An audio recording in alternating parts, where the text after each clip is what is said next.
Threat কালচারের বিরুদ্ধে police আগে তো ব্যবস্থা নেয়নি, এমনকি আপনারা দেখেছেন 10 তারিখে ঘটনার পরের দিন আর্জি করে এই যে বাইরের লোকজনকে ঢুকতে দেওয়া হবে না বলে এই মস্তান বাহিনী তারা মাথা পাঠিয়েছে ওখানকার প্রাক্তন চিকিৎসক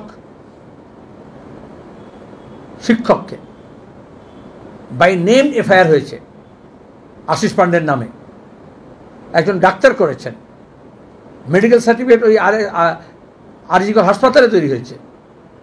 আজ পর্যন্ত পুলিশ কোনো ব্যবস্থা নেয়নি।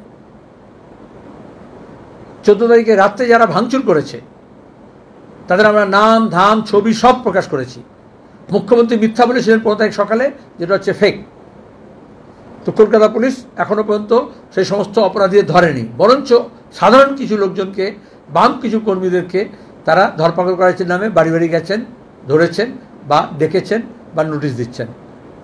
তাহলে অপরাধীদের না ধরে প্রতিবাদী মানুষের উপর যে আক্রমণ হচ্ছে, আমরা সেটাকে প্রতিবাদের সঙ্গে সঙ্গে সেগুলোকে প্রতিহত করার ডাক দিচ্ছি। এই সমস্ত অপচেষ্টা পুলিশ এবং তৃণমূল এবং মস্তান আর হুমকি, মানে কোচবিহার থেকে কাকদ্বীপ পর্যন্ত এই যে হুমকি দায়িত্ব চলছে, তার বিরুদ্ধে মানুষ নামবেন। এর সঙ্গে দাঁড়িয়ে আপনারা দেখেছেন এই সুযোগে ট্রাম কলকাতায় তুলে দেওয়ার মিথ্যাচার করেছে। পরপর 3টে সাকসেসিভ ট্রান্সপোর্ট মিনিস্টার তৃণমূলে তারা বলেছে ট্রাম উঠবে না, ট্রাম চলবে, আরও সাজিয়ে গুজিয়ে চলবে, আরও মডার্নাইজেশন হবে, আরও নতুন কিছু আসবে। আর তারপর দেখা গেল ট্রামের তার চুরি করে বিক্রি করে দিয়েছে, ট্রামের ডিপোগুলোকে বেচে দিচ্ছে, ট্রামের কোচগুলোকে সমস্ত ভাগাড়ের মতো তৈরি করে ভেঙে চুরে চোরাই মাল হিসেবে বিক্রি করে দিচ্ছে। এই যে দুষ্কৃতি এবং দুর্নীতির পরিবহন দপ্তরে যা চালু হয়েছে, তার একটা প্রকাশ আমরা দেখছি যে কীভাবে ট্রাম ডিপোগুলোকে রিয়েল এস্টেট করে দেখছে আর গণপরিবহন ব্যবস্থা ভেঙে পড়ছে। যেমন লোকাল ট্রেন, সাধারণ ট্রেন, যেমন দাঁড়িয়ে গরিব মানুষ, মধ্যবিত্ত মানুষ, নিত্যযাত্রী যেগুলো ব্যবহার করেন, তার যেমন চূড়ান্ত অব্যবস্থা হচ্ছে গোটা দেশে, আমাদের রাজ্যে সরকারি বাসের ব্যবস্থা তাই হয়েছে। ট্রামকে তুলে দিচ্ছে।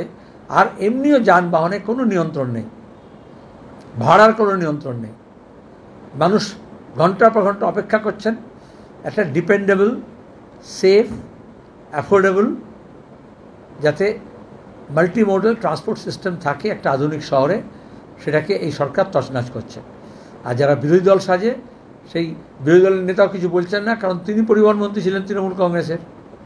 কারণ কেন্দ্র সরকারের এই পরিকল্পনা সরকারি নিয়ন্ত্রণাধীন যে গণপরিবহন ব্যবস্থা আছে তাকে ভেঙে ফেলতে হবে, ডিসম্যান্টেল করতে হবে। আর এখানে একটা নৈরাজ্য তৈরি হবে যা আমরা প্রতিদিন দেখছি, যেখানে আরও বেশি শহর পলিউটেড হচ্ছে, আরও বেশি কনজেস্টেড হচ্ছে, আরও বেশি মানুষের যে দৈনন্দিন যাতায়াত সেটা দুর্বিষহ হয়ে উঠছে। এর বিরুদ্ধে নাগরিক সমাজ প্রতিবাদ করছেন, যারা ট্রাম ব্যবহার করেন তারা প্রতিবাদ করছেন। আমরা তাদের সঙ্গে থাকব।